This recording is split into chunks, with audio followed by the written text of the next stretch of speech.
Welcome to the Cancer Support Community's What's in Your First Aid Kit series. I'm Heather Batt, Executive Director of the Research and Training Institute at the Cancer Support Community.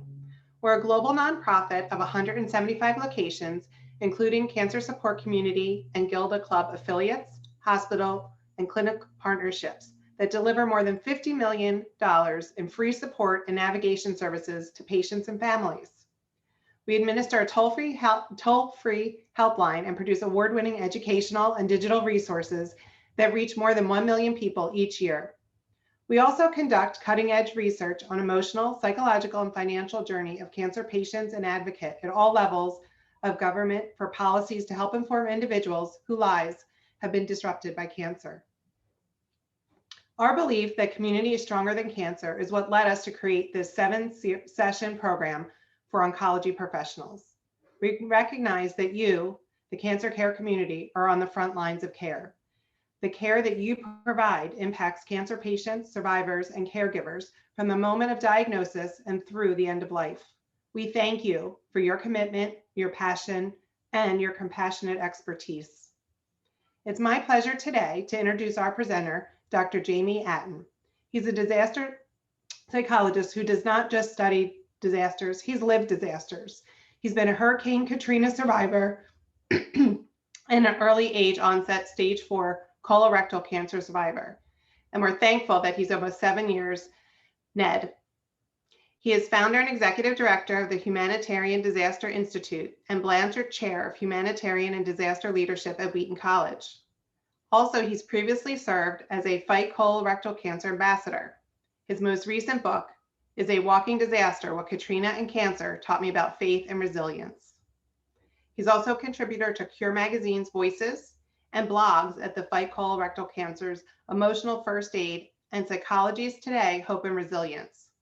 In 2016, he received the FEMA Community Preparedness Champion Award at the White House. It is my pleasure to introduce Dr. Aten. You have to unmute, Jamie. Sorry. Well, thank you so much for having me, and really looking forward to having a time to connect with everybody today. And I know that this is a topic that for many of us is one that's needed, but also a very challenging one, recognizing how busy everyone is, especially those in the oncology field. And so I just want to start off with letting you know that I have no disclosures at this point. So for today, what we're going to start with is really walking through about rethinking resilience, why we need resilience, grit, but also fortitude. So the focus of this is to introduce the new science of fortitude, of how it can help us to be able to deal better and be able to cope with burnout and the challenges that we face in our professions. Also, we want to talk about what happens when we can't just bounce back from what we're going through. And then I want to spend the majority of our time, though, on actually looking at fortitude tools. So what are these things that we can use to start to cultivate fortitude so that we can start to live a more healthy lifestyle? And so those tools that I'm specifically going to be speaking about are life-giving rhythms, humility, positive social support, and meaning making. So I'm a person who spent their entire career studying disasters, but I didn't start off that way. You see, I finished up my graduate degree in psychology and I moved to South Mississippi, where I was looking forward to studying rural mental health disparities. And so I had just moved into town, and 6 days later, Hurricane Katrina struck. And I remember just feeling so overwhelmed and not sure, what do I do? How do I respond to this? Well, one of the ways that I got involved was to use research. So within about 6 weeks, I was on the ground doing research with communities across the Gulf Coast region to try to understand what helps us to be more resilient or to be able to cope with going through such a difficult time. And then from there, went on to do disaster research across the US and internationally. But then fast forward 8 years later. So I had been studying disasters in the lives of others, but then at the age of 35, I was diagnosed with a personal disaster. I was diagnosed with stage 4 colorectal cancer. And during that time, what I found was that the things that I'd been studying in others and the communities that I had walked alongside was now playing out in my own life. That when Katrina hit, my family at the time, we were able to pack up our little Saturn car with a few belongings and just start driving north. We could evacuate until we finally got a hold of a friend and were able to stay in Nashville to ride out part of the storm. But when I was diagnosed with cancer, there was no way to evacuate, no place to go. That this time I was ground zero, that the disaster was hitting inside of me, that by all of accounts, I was a walking disaster. And going through that cancer experience really challenged a lot of the notions and the things that I thought I knew about resilience. So today during our time, I'm going to be sharing some of those lessons, both from the research that I've done, both on disaster resilience, as well as studying hospitals and even cancer survivors.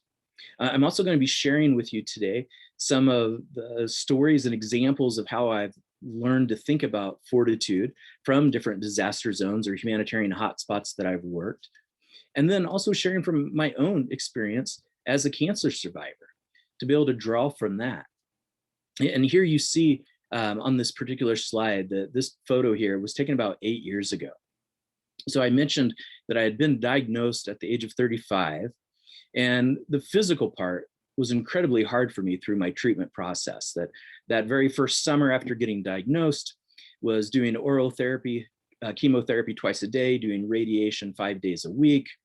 And then just as soon after several months of treatment that I started to finally get back a little bit of energy, I had a major surgery to remove the cancer tumor that had spread. And then another major life shift for me was that I also had a permanent colostomy, which was something I'll talk about a little bit later and how that plays out as well. But here's a picture of me in the hospital shortly after that very first surgery that I had. So it was about a week or so after, and this is my youngest daughter, Carly, who was 4 at the time. And even though the physical part was hard and the surgery was really life-changing for me, but then I also did another 6 months of drip chemotherapy. But the part that I think that was the most challenge was really the emotional side of going through that experience. So I'll be sharing some of that today as well. And one of the things that I really learned from going through cancer was that I needed a more nuanced way of understanding resilience. That resilience is something that, I still think is incredibly important, but that we need to have a more nuanced way of thinking and talking about it, both for ourselves, but also the people that you all are helping as oncology professionals. You see, when we talk about resilience, kind of a common definition is it's our ability to bounce back or to adapt and overcome. You could think, a common way that analogy that many people use is where you take a beach ball and you put it under the water and it bounces back. And that's often the way that we think about resilience. And for many situations, that may be the case that we're able to quickly bounce back. For others, though, there may be no bouncing. I know when I was going through my cancer treatments, I had a couple of staff that had told me that they encouraged the resilience I was showing going through my treatments. And I actually struggled with that some. Not that I didn't think that I was resilient, but that there was a part of me that also was like, as a scientist, as a researcher, as a psychologist, I know resilience is our ability to bounce back, and I'm definitely not bouncing back. There is no bouncy quality to what I'm going through. And then on top of that, as I continued to go through my treatments and finally finished them after a year, that it took me almost 8 to 9 months before I just started feeling kind of back to myself. Now, I did think that I had felt more normal, but it would be one of those things afterwards, about every 2 to 3 months, I might come home feeling excited and telling my wife that I think I'm finally back. Or I might call up some colleagues and be like, I'm finally back, I've recovered, and I'm ready to start collaborating again on research, only to find that a few more months later, I would have this another kind of major step in improvement and just realize how far I had been beaten down. So resilience, yes, that is one way to describe what I went through. But then I also thought about so many of the other oncology patients that I got to know going through this journey. And many of them express similar struggles with the word resilient. Maybe it even resembles a little bit of the ongoing kind of debates of in our community about how we talk about surviving or thriving or fighting, or are we patients, or am I just Bill or Susan? the way that we talk about these experiences matter because they help us to understand and communicate what we're going through. Well, right after I finished my treatment and found out that I had NED, a colleague of mine that was a dear friend at my college was diagnosed with stage 4 colon cancer as well. And so now I had the opportunity to also walk alongside him some through that experience. And it was very difficult because I lost my friend. He passed away from cancer. I call him and I think of him as resilient. But if we go strictly on the definition, his body never gave him a chance to bounce back. So how do we understand that experience when we're in a situation where flourishing could still happen, when maybe positive outcomes aren't possible, or maybe it's a chronic issue like cancer where it may be prolonged and ongoing, where there's not going to be that ability just to bounce back? Or think about your experience as professionals and as helpers now during COVID-19, that many people thought, oh, maybe a week or two, then things will start to reopen, or, oh, it's only going to last 6 months. Oh, we just got to get to a year. But we see that it continues to go on here in the US. And what Fortitude does is it allows us to reconceptualize this type of experience with more of an emphasis on enduring, to be able to still learn how to live during difficult times. And so after I finished my cancer treatments and after a year or so of recovering from them, I ended up having the chance to take a sabbatical. And so went to Cambridge and had the chance to guest lecture there for a while and took advantage of that time to meet with as many of the different scientists and social scientists and mental health providers that were there, met with philosophers and theologians, trying to understand what is this type of resilience that I'm experienced and that I'm seeing in others? Because the other thing that we know from our disaster research is that even though some people will immediately bounce back, a lot of people, it takes them a significant amount of time, even though we don't talk about resilience in that way. And so finally, through that year of study, was able to come across nothing actually new. In some ways, I sometimes joke with colleagues of mine that I feel like the Seinfeld of disaster mental health, that I'm not necessarily pointing out anything new, but I'm just pointing out the obvious or maybe giving a name to it. You know, so for example, as a disaster psychologist, when I get the phone call to come help, what's the problem? There was a disaster. You don't have to be real observant to pick up on it. But sometimes we need to be able to name, though, about what does normal actually look like for those that are going through that. And that's what I'm getting at here with Fortitude, is that it's not necessarily something new. In fact, if you look at most of the world religions, this idea of the virtue of fortitude is something that's in most of those sacred writings or teachings. We see it throughout history. We see it in the way that cultures talk and understand suffering. But it's been one that's been largely lost as we think about this kind of new age of resilience that we find ourselves in. And so I just want to encourage us to also not only think about resilience, but also fortitude, because it gives us the ability to endure and still do good in the face of suffering. And so we've done a number of studies now that had start to find that what are those key qualities that maybe make fortitude slightly different than some of these other ways that we talk about resilience.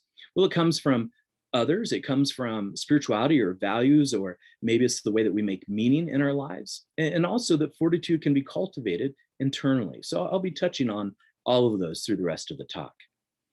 And so as we start to dig into a little bit more here of the science of fortitude, you can think of resilience being our ability to help us to push through adversity or suffering to be able to get back to life.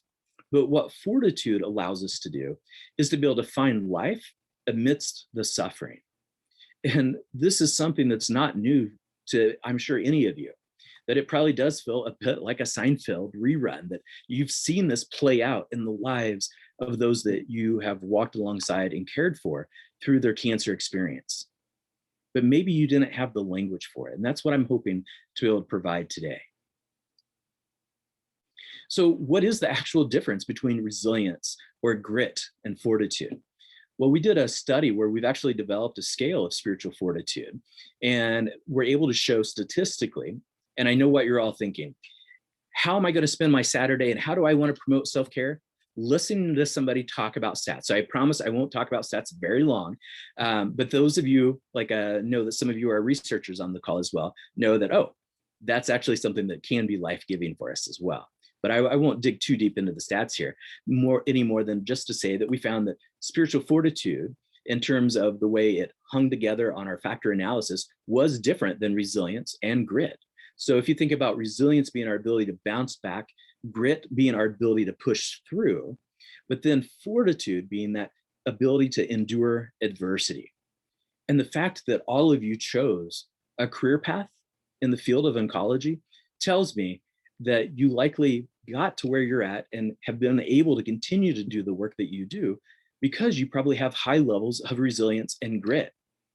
You've chosen to walk into one of the hardest professions, to meet people on their worst days when they're going through their own personal disasters. You've chosen to step into that space of hurting when so many others would run away.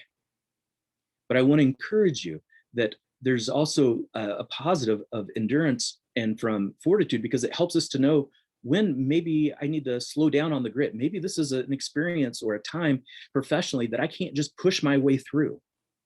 Or maybe I have to admit to myself that bouncing back and this COVID experience that I'm helping in now is going to be a reality still for some time. And so that bouncing back may need to look differently. So it really comes down to the fact that fortitude, we'll be able to show through our research, it helps us to metabolize suffering. So for instance, I was doing work in the Democratic Republic of Congo and was working with a group of women survivors who had gone through gender-based violence. And the atrocities that they had gone through were just absolutely horrific. But I remember hearing from some of the women that we were there helping and researching and learning from. And one of them had shared a story with me about how many years prior to the Lord's Resistance Army attacking them, which is how they became victims of and survivors of gender-based violence, that there'd been this horrible volcano and it had forced them to actually leave their community. And it had erupted and they were displaced and they come back, and they had also just been through some civil conflict in the area. But instead of just giving up and going on, what they did was they came back and they shared about how many people actually took after the lava had completely dried and the ash from the volcano that formed what they called lava rocks, and that they actually used these lava rocks to rebuild the roads, and that others used the lava rocks that had destroyed their homes to create fences for safety, that others took these lava rocks, again, from the rock, from the lava, from the ash, and they used it to even rebuild their homes. That's an example of where they took something that had destroyed their lives in so many ways, that they literally took the ashes of what was left and rebuilt their lives with it, that they were able to metabolize that suffering. Spiritual fortitude and fortitude in general can also help us to redeem a sense of purpose, to be able to look at our suffering, to find how can we find some meaning out of that experience. And lastly, that it can help us cope in chronic circumstances. So fortitude helps us to continue to endure when we're going through a catastrophe. One of the things that I often teach both mental health professionals as well as community members or disaster responders is that in the immediate aftermath of a disaster, if you're going in to provide psychosocial care, our goal is not to go in and do deep process work. That instead, it's really about to come in and really provide more of like a psychosocial Band-Aid or triage, that we're just trying to keep people together until they can get to a healthy place to eventually be able to process and to cope. So like, for instance, think of some of the patients that you've worked with. A patient would not want to come to you and have you perform a surgery and then knowing that you don't have a bandage to be able to repair or to take care of that wound. Yet when it comes to our emotional well-being, we've sometimes made the mistake that when we go through an immediate crisis, that the best thing to do is just to open it up and open up all that wounding emotionally. But in the midst of an actual crisis, the best thing we can do is to help hold the others together. And it's also the same with us, that fortitude can help us to be able to hold ourselves together, to patch ourselves together. Maybe it's not just a bandage, maybe it's a little bit more like duct tape, but it's to hold us together till we can get to a place where we can start to really process and do some of that metabolizing of our suffering. So one of the key tools I want to talk about here is about developing life-giving rhythms. And I just want to share here that, for instance, this morning, I had a plan for making sure that I slowed down before this talk. That it's been a very busy season for my team and myself as we've been responding to COVID-19, providing resources, training, research, providing care to others. And I had actually shared right before starting this webinar with those that were on right before we started that I had actually had to make a choice once COVID-19 started, and I knew that I was going to be so heavily involved in the response part of it that I made a conscious decision to actually turn down many of the opportunities that I had to speak to those in the cancer community. And it was because that I knew that I needed to be able to cope and hold myself together. And that if I was talking about and having to revisit some of that cancer journey in the midst of when I might be struggling because of the overall burnout that was likely to be coming, that I wouldn't be able to hold myself together and do what I needed. But I was grateful to be able to accept to come here today because I knew it was far enough along during that journey that I would be in a place, hopefully, to talk about it. But even this morning, I made sure that I cleared my morning. I skipped doing my normal email routine. I was going to completely skip not being tempted to work on some research on the side. I was even going to skip any chores that I wanted to get done before coming. And instead, I'd given myself and actually even wrote down in my schedule that this Saturday morning, I had reserved time for coffee, that I was going to read a book. I was going to spend some time then prepping and then come to campus and get ready to talk.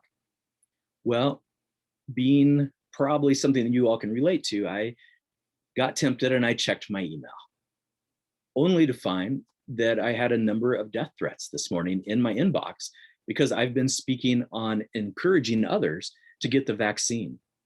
And specifically, this one death threat that I received in my email inbox this morning was because on Tuesday, I'll be interviewing Dr. Francis Collins from NIH to talk about how do we help others that are maybe hesitant to get the vaccine? How do we overcome conspiracy theories? Well, apparently conspiracy theorists don't like people talking about conspiracy theories, hence the death threats that I got this morning. And so instead of having this nice, relaxing morning just to prepare and have a life-giving rhythm, I spent it talking to police and making a report. But I still was able to make my coffee, but it had to be on the go. And even though I wasn't able to have a relaxing morning, I was, when I got to the office, able just to put on jazz from one of my favorite musicians for just 5 minutes and just to listen to Percy Heath play the bass and just to be in that moment. And so that's one of the things that we need to recognize that's going to help us both through COVID and for those of you that already have a busy life, as in the oncology professions, that those practices that we want to use may not always be available to us. Or because of COVID-19, maybe the things you used to like to do that were life-giving can't be done in the same way they were. But we still can find ways to, maybe it's to have that brief cup of coffee as you're frantically driving, trying to get to the office. Or maybe it's, I can't listen to jazz all morning while reading, but maybe I could pause and listen to something that I find soothing right before having a stressful day coming up. Now, I want to read this here to you. This is an actual Facebook post that I had shared after being and responding in 2016 to the Baton Rouge flood that had happened there. So this wasn't too long until after I had finished getting all of my treatments done. I'd had my sabbatical, but this was actually my first time of responding in person to a disaster since going through cancer. And I was leading a team of 18. We went down for about 2 weeks on the ground, and we were going to be doing research, but also providing psychosocial care while we were there and doing lots of training. And so those 2 weeks were incredibly intense. So it was pretty much waking up and working until we couldn't work any longer and repeat the next day. I'm sure it's something that you all can relate to probably too well. But after that experience was over, I then had to immediately fly from Baton Rouge and leave my team of 18 as they drove back up to the Chicago area to go to DC, where I was supposed to spend 2 solid days consulting at the White House and at FEMA. And I thought, okay, one of the ways I'm going to get that break to be able to do something that's life-giving is that on the plane between Baton Rouge and DC, I'm just going to put on my headphones and listen to jazz. And these aren't just headphones. the type of headphones I have, like I stay away from, like the little earpieces. I want my headphones to also not only play good music, but I want them, when I put them on, to communicate to the rest of the world of, please do not talk to me. This is my time. Well, just as luck would have it, I get on the plane, I'm exhausted. I put my headphones on, and it was right as I start to put them on, the person next to me starts talking to me. And all I can think about is, I just want to relax. I need some downtime here. And then she goes on to talk about how she is leaving because her home was just destroyed from the flood. And then she goes on to talk about how she had moved to Baton Rouge because everything was lost when she went through Hurricane Katrina. And I realized I needed to pause and be present and to hear her. But I did still find some brief time to start to try to re-energize. But I didn't take as much time as I needed, because then as soon as I got back from 2 busy days in DC, there was a mass shooting. Suddenly our team was doing lots of consulting work on the ground. We were doing training. We were writing op-eds, trying to do public outreach. And then this is the actual Facebook post that I shared after that kind of busy streak that I had. I wrote, had an intense dream last night, found myself in an old and abandoned, poorly constructed community center building near a coastline that was prone to flooding. Then a hurricane warning goes off.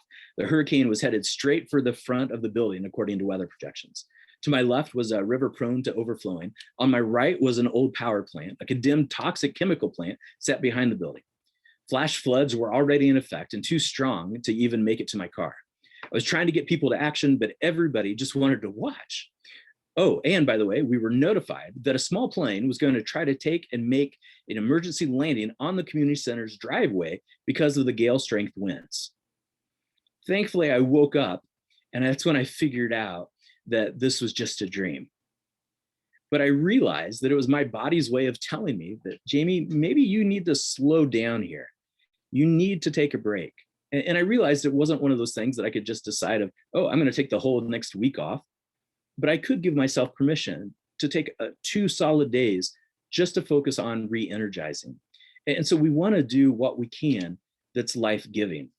So another thing that we can do, especially in times of like COVID-19, is recognizing that those things that were normal have probably gone out the window. I mean, think about it for a moment. The Tiger King is our new normal, right? That there's a reason why so many people watch that show. And it wasn't just for fashion advice or the mullets, but there was something actually maybe soothing to that. But it was also outlandish enough to help us realize that we're living in outlandish times. One of the things I most commonly get asked as a psychologist is this normal? Is this a normal response? Maybe it's to burnout for professionals like you, or maybe it's somebody who's gone through a major trauma. And in most cases, I think about normal being a common response to an abnormal situation, these stressors that you're probably feeling.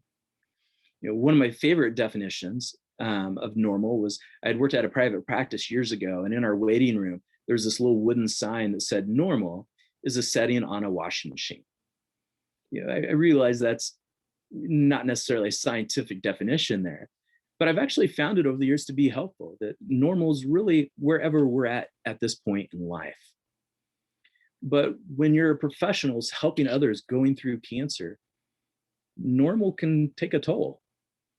And during COVID-19, especially, when you've probably had to take on additional roles or having additional challenges that you're navigating, additional duties that you're taking on, additional stressors. When I was going through cancer, one of the things that was really hard for me was to adapt in terms of the rhythms that I was used to. My guess is the fact that you all are in the oncology field, that you probably have a pretty strong part of your identity that connects to being the helper. And that's definitely true for me, that a lot of the way that I see myself, that I make meaning or find purpose, is by helping others. And it was really hard for me when I was diagnosed with cancer to be the helpee, to be the person that needed to slow down, that I can be kind of type A. I mean, you even heard it from me when I talked about opening this up about life-giving rhythms, that I had scheduled the ways that I was going to relax, right? So I'm definitely guilty of being on that type A side of things. But when I went through cancer, suddenly it was where I had days that I couldn't remember things. I had days that I was just horribly ill. There were days, weeks, months where it was a struggle to even get up out of bed, let alone do the things that I was used to doing. But one of the things that I learned is that one of the ways that we can develop these new life-giving rhythms is to adjust our expectations. So one of the things I used to get angry about early on in cancer was just how tired I felt all the time, and about the things I could not do that I had done before. And I remember in particular sharing with a friend about how upset I would get because I just felt like I had to nap all the time. Well, instead of thinking of napping and calling it and telling myself that I was doing nothing, I started thinking of napping as active resting, right? That I had to rethink about it and realize that by taking time to rest, I'm actually helping my body. It's not doing nothing, it's actually doing something. So in addition to adjusting, we also need to have some self-compassion, that as COVID-19 continues to log on and to slog on, that for many of us, there's things that we thought we'd be doing differently by now. Or maybe you have a day where you're not operating at your full potential, but to know that that's okay, because that was the potential that you could fully give in that moment. So practice self-compassion. Also find ways to find joy. One of the things that our team often gets asked is, how do we, in terms of a team, go from one disaster to the next? And even when we're not in disasters, like my job is to get paid to think about the worst case scenarios that could happen to people. And one of the things that has helped us is to be able to also find laughter. And maybe that means a bit of a darker humor, but find ways to laugh in your life. And then also cultivate the mundane. Oftentimes when our life gets overwhelmed or stressful or busy, we start misplacing the power of just engaging in everyday activities. One of the things that, despite a busy professional life, I've not given up on mowing my own lawn. So I don't know what it is, but that's something that I actually find relaxing. Or doing the dishes, that whenever I have writer's block, the first thing that I do is actually go do the dishes, because it makes me stop thinking about what I was writing. It makes me stop thinking about everything around, that there's a pace, there's a rhythm, there's something simple about it that just frees up space to think, which, by the way, is the real reason why I like mowing, because every single book I've written, the ideas have always come to me while working on mowing the yard. So find those mundane things that you can do. Or to maybe the mundane is even taking time just to watch something that brings you joy, or to read something that brings you joy.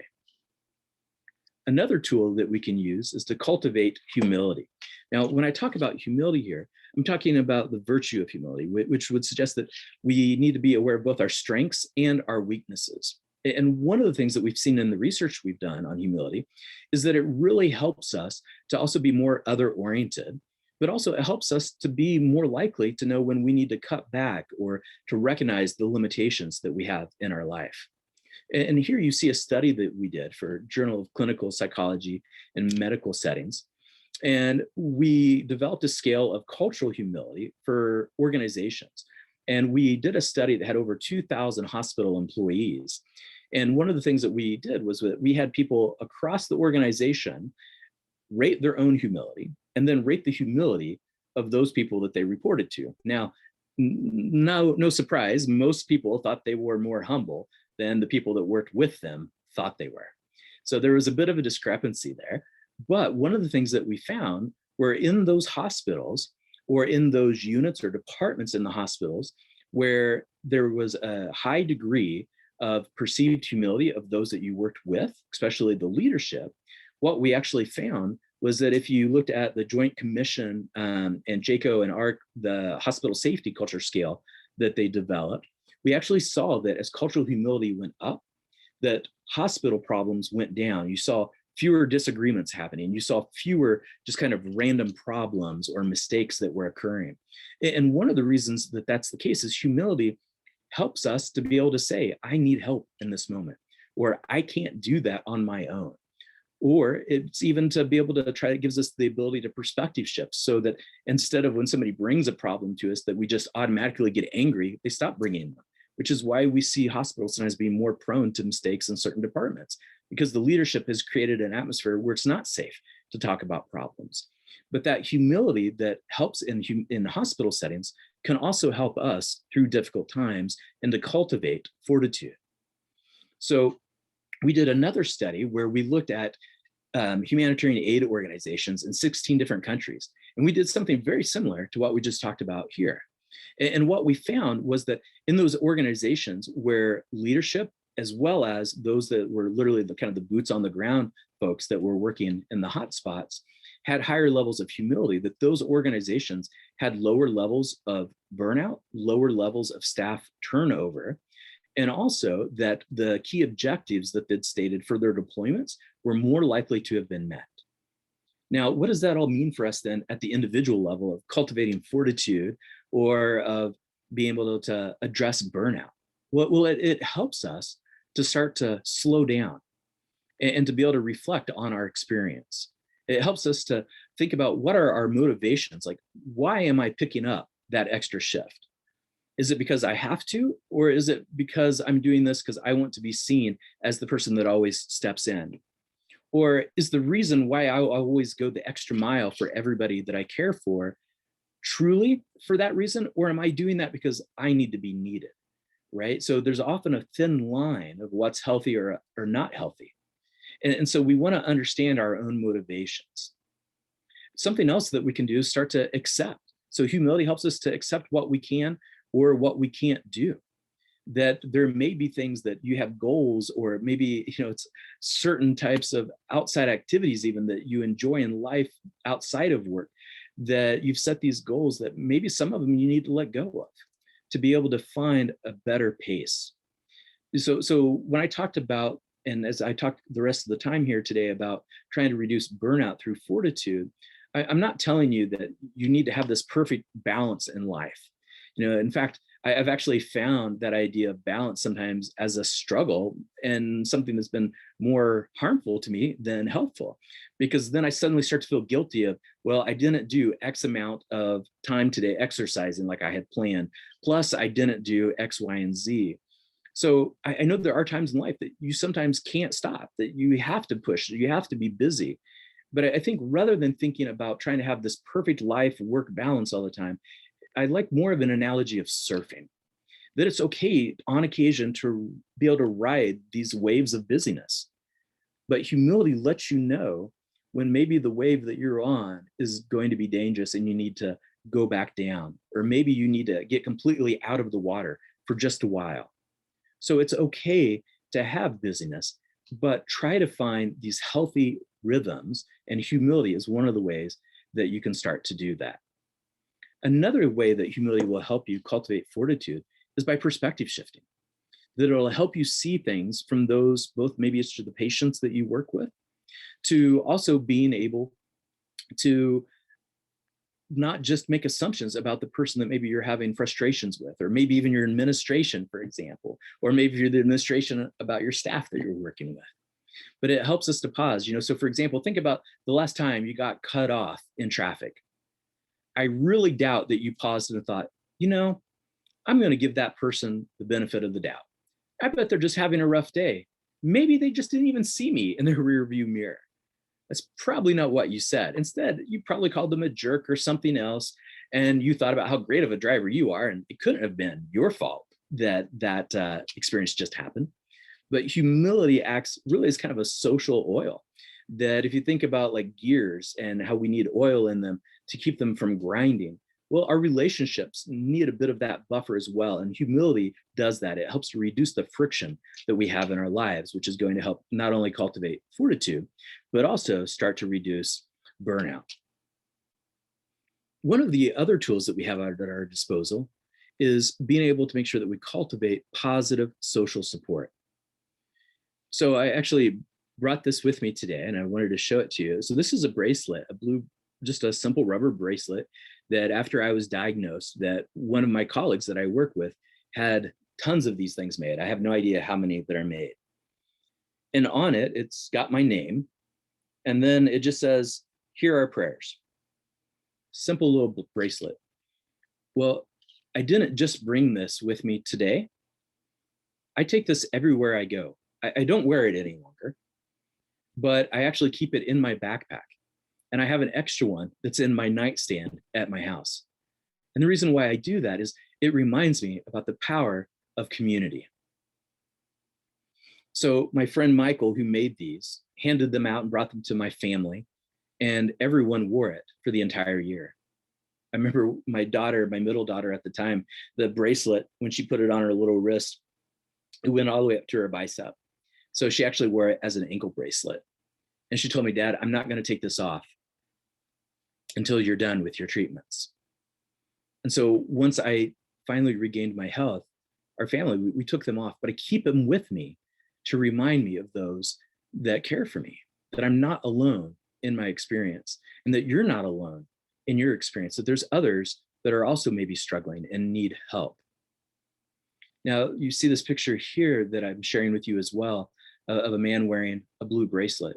Well, this is actually a friend of mine from Kakuma, from the Kakuma refugee camp in Kenya.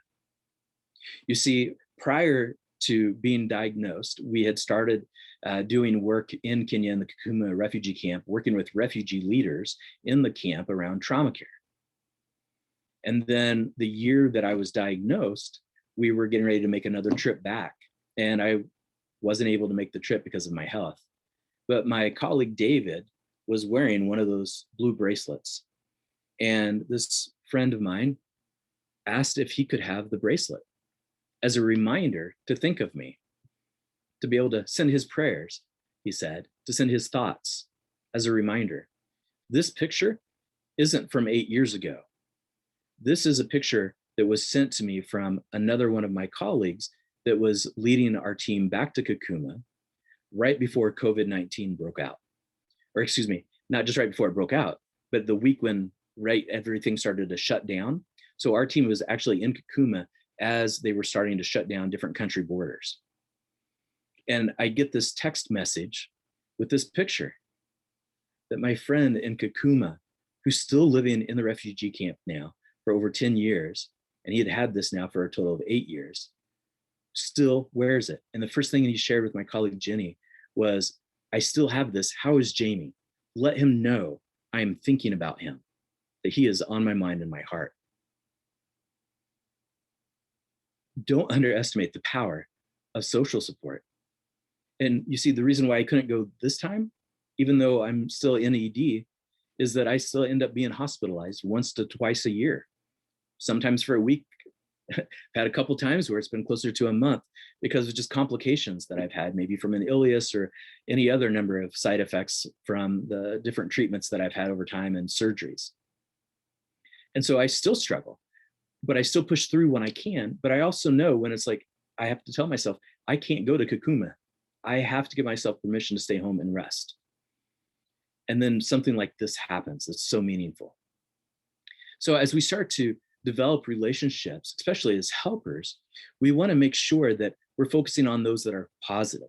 You notice that I even have that in the title because I think it's important for us to recognize that not all support is positive, that sometimes it can be negative. I remember sitting there in the consulting room at the cancer center and the oncologist reviewing the staging results. That's when I found out that it was stage 4 colorectal cancer. And he had shared with me that after we were done meeting, that he wanted me to go downstairs and he wanted me to have another scan taken just to see if it had perhaps spread elsewhere that they weren't aware of. They wanted to do some more tests. And I'm laying there, and I don't remember if it was a CT scan or a PET scan or what kind of scan it was, but you know that all your hospitals have these, it looks like a little white cave with the cold metal table that your patients have to lie on. Well, I was lying on that table and I'm going in, and all of a sudden I hear that little voice come over that says, don't move, take a deep breath, be still. Well, it was in that moment, I realized I was going to have to go home and tell my 3 young daughters that daddy has cancer. I did everything opposite than what that little voice from the scan told me. I started shaking, I started crying. And I'm not just talking about like a few tears, I'm talking about like an ugly cry. And all of a sudden, I realized that there was a touch on my hand, that the tech who was working stopped the test came over and put her hand on my shoulder. That was a powerful moment for me. It was a sacred moment to me. That reminded me that I wasn't alone in what I was going through.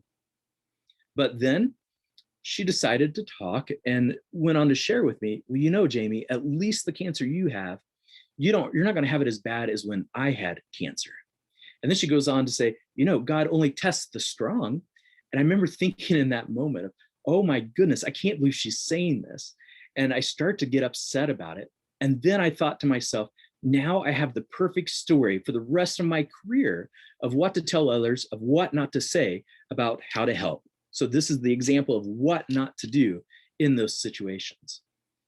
So the reason why I'm sharing that today, though, is because it connects back to fortitude. That part of fortitude is being able to redeem the adversity, the negative moments, those stories that could have been something that made me pull away from the team that was caring for me. But instead I realized, well, one, that's not healthy. And I did talk to her supervisor to be able to say, hey, if she said that to me, it's probably been said elsewhere. So that's probably not healthy. But I chose to use that as an experience to be able to redeem it by sharing it with others. And part of that redeeming comes from our ability to be able to make meaning. And fortitude helps us to make that meaning of the suffering or the burnout or the challenges of what we're going through. And so this is actually a picture from my very last day at the cancer center. I had officially finished my last chemo drip. Obviously, I'd have to go back, and I still go back on a regular basis for check-ins and so on. But this is the last day of my chemotherapy. And here they'd taken some equipment, and you can't quite see it because the nurse's hand is over the top of it, but there's actually, it looks like those graduation kind of decorations that they have up on top there, and they're actually singing happy last day of chemo instead of happy birthday, and they've got a little cupcake there that they brought. What you all do helps people like me make meaning of what we're going through. What you all do helps your patients remember that they're not alone. You help walk with them through this suffering. But sometimes you forget to do that for yourselves. You forget to make the meaning out of the struggle that you have as well. After Superstorm Sandy, one of my colleagues was working there and was leading a relief team. They were there in New Jersey, and they were coming up on this house that the roof had been completely destroyed. And they expected to find the man there really struggling when they knocked on the door. But he reminded them that sometimes you have to lose the roof to be able to see the stars. Boy, don't you wish meaning worked like that all the time in your life? Maybe you've had times where you've gone through something and that was difficult. Going through burnout is difficult.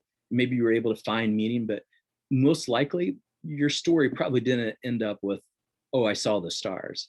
It was probably difficult. It was probably messy. Meaning making is a messy process. But we did a study after Hurricane Katrina, and one of the things that we found, though, was that individuals that were able to find higher levels of meaning going through their Katrina experience, that their PTSD symptoms drastically reduced, kind of like a roller coaster. So as you're going through challenges, I encourage you to try to find meaning in what you're going through. It doesn't mean to make everything just rosy. That's not what I'm talking about. And I think that's one of the problems that we often think, that we think meaning or growth often means that that's occurring by itself. But in fact, what we find from studying fortitude is that oftentimes meaning and growth are going side by side with adversity, right? So like I shared with you all, even throughout today, that there's things that I've struggled with, because I want to make sure that you know that even though I've been brought in here to be able to talk about how to deal with burnout, that I struggle. It's okay to struggle. It doesn't mean that you're not growing, that oftentimes adversity and suffering are side by side with growth. And as we think about meaning making, one of the other things that we have found through our studies, like for instance, both through doing interviews and surveys with cancer survivors, but we also did an article, a review article, where we looked back at a lot of different studies on cancer survivors and oncology professionals about how do they make meaning. And one of the things that we found is that meaning isn't necessarily a place, but it's that process, that what seems to really give us the health benefits that reduce emotional distress, that improves our health and well-being, is the ability just to keep engaging, to keep trying to get our heads around what we're going through. And that's one of the difficulties about the work that you all do in oncology and for your patients. And in fact, the term that we often use is this idea of meaning violations. So for instance, this was a happy day for me. It was easy to make meaning in that moment. But when I got my cancer diagnosis, it shook my world upside down. It violated what I thought I knew about the world, about myself, about my beliefs, my values. It shook it. It violated what I thought I understood. And actually, social psychologists refer to that as a just world hypothesis or theory, that we often think that if we do good things should happen. But you all know as well as I do that that's by far not always the case.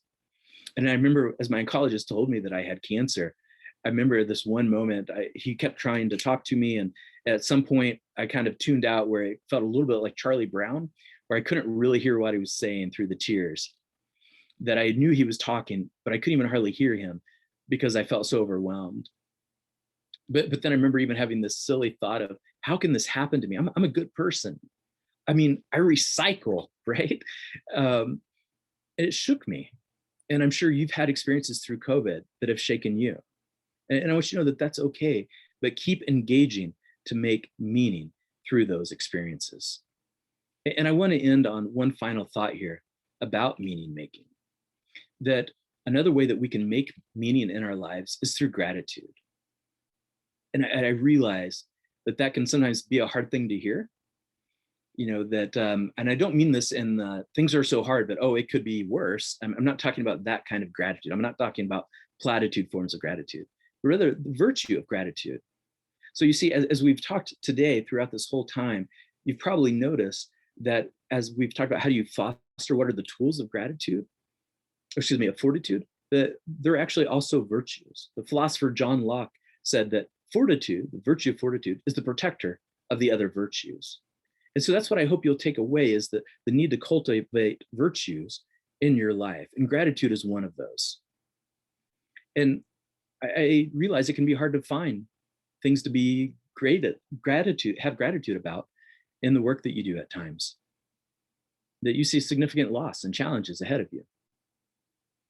I remember when my family was going through my cancer experience, that we started as a family every night at dinner. One of those life rhythms that I was talking about was practicing gratitude, that we would go around and everybody would say, what's one thing that you're grateful for? We also had nights that one of my daughters started introducing us to doing the same thing, but we'd call it a rose, where you talked about a petal, but also a thorn, right? So we also talked about the bad things around the dinner table. And I remember this one evening, and it got to me, Dad, what are you grateful for? I had nothing. I could not come up with anything. And then after a pause, I realized I could be grateful for being in this moment with my family. Nothing else in life seemed like a good outlook. And it was hard for me to even be able to identify that. So I want to actually end my time today by practicing gratitude with you. So maybe take a moment and think about, what's one thing that you're grateful for right now, today? It doesn't have to be big. And as you think about that, I want to express my gratitude to you all.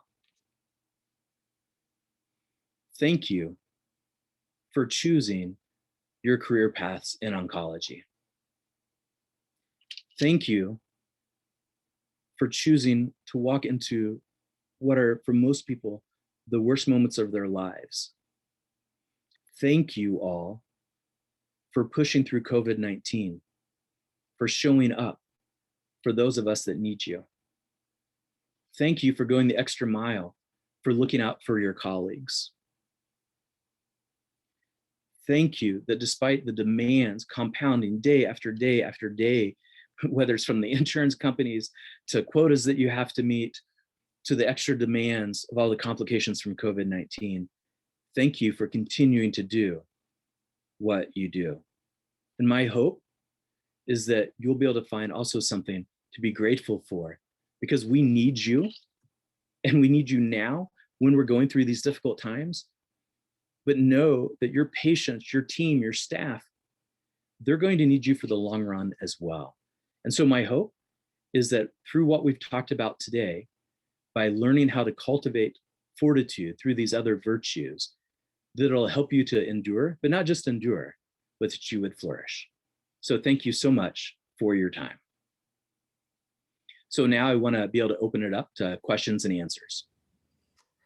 Oh, Jamie, this was amazing. So I want to first just thank you as well, and just to say yes, yes, and more yes to this. And thank you for thanking the professionals that are on today. We know that that is so tender to be on the receiving end of that. So we do have a question or two that we can ask in the time that is left. And the first question I think is really relevant based on what you talked about how we teach these things all the time, but often that those of us on this side of the stethoscope, so to speak, don't practice them ourselves. And so one of the questions that came in started with a statement in which an attendee said that she's introduced some self-care programs, but the uptake has been pretty limited. Any suggestions about how to encourage coworkers that taking a break is critical to fortitude, resilience, and doing the hard work of cancer care? Yeah, absolutely. So, I think one of the things that we can do to encourage it for others is, especially, hearing this attendee talking about where it sounds like maybe they have a leadership role within their institution there, that to model what self-care looks like. After Hurricane Katrina, it had been probably about 7 months or so, and I was a part of this large task force that we were putting together a big conference on disaster mental health. And we were trying to figure out, in terms of what the community and professionals needed, but what might the topic be? And I suggested self-care. And one of the social workers that was in that meeting said, I don't want to talk about self-care. I'm tired of talking about it. And she starts pounding on the desk. And so in my head, I'm thinking, oh, that's probably a good sign you need self-care. But I did keep that to myself. And then she paused and she said, I'm so sorry. I'm just so burnt out. I know it's something I need to do, but it feels overwhelming and I don't even know where to start. Or when I've gone to things at work, the first thing somebody does is they pull out bubbles or they pull out, a coloring book. And I get that there's a place for that, but I've only got so much time. So give me something tangible, which is probably what that person's thinking now as I'm kind of rambling on this story. But I think one of the ways that we can approach self-care is to help understand what is it that motivates people to not actually want to engage in it. It's that they want to help others. So if we can start to reframe that conversation about like how you can help yourself to help others. For instance, I talked at the beginning about trying to communicate with communities that are hesitant to get the vaccine. Well, one of the ways that we've gone about that, some of our messaging that our team's using, is that even if it's not to help you, do this to help your neighbor, right? And we found that people are often, that kind of altruism can be one way of going about it, or to let them know that the goal of this isn't to just stack more things into their life. And I found that talking about self-care more about in terms of healthy rhythms tends to go over better for busy professionals. So like I'm the same way, that if I hear somebody like, oh, self-care, it's like, no, I don't have time for that. But when we think about it in terms of it's okay to be busy, but then you have these other life rhythms, I think that's one of the ways that we can start to show benefit, and also to let them know that, to look at some of the studies that are out there, that when we do care for ourselves, our patients benefit, which is the whole reason why we do what we do. Well, thank you. Kara, would you like to come up and we'll finish the last few minutes here? Just tell me when to forward the slides. Sure. Hi, all. Thank you so much for joining. And Jamie, thank you again for your lovely presentation. It was such a blessing to hear kind of both your professional and personal experiences on Fortitude. So thank you again. And of course, thank you to our sponsors, both Merck and Takeda. So without their support, we would not be able to have this for everybody. Can you go to the next one? Thanks. And please make sure we have a number of sessions left in this series. The next one will be next Saturday, again at 1 p.m. Eastern Time. And Emily Gentry, she will be speaking about self-compassion. So please make sure to sign up or register if you haven't done so already. And please take a look at the next sessions that we have coming up in the series. This presentation is recorded and will be up on the CSC website in about a week. The first one in the series is already up, so please feel free to view it if you weren't able to join live. We also have a session evaluation, so that will come up with a little pop-up screen once we end today. So please make sure, we would really appreciate your feedback if you could complete it. I think last but not least, you'll get an email with both the slide deck and the link to the video recording when it's available. So if you have any questions, please don't hesitate to reach out. And Jamie, thank you again so much for being with us today.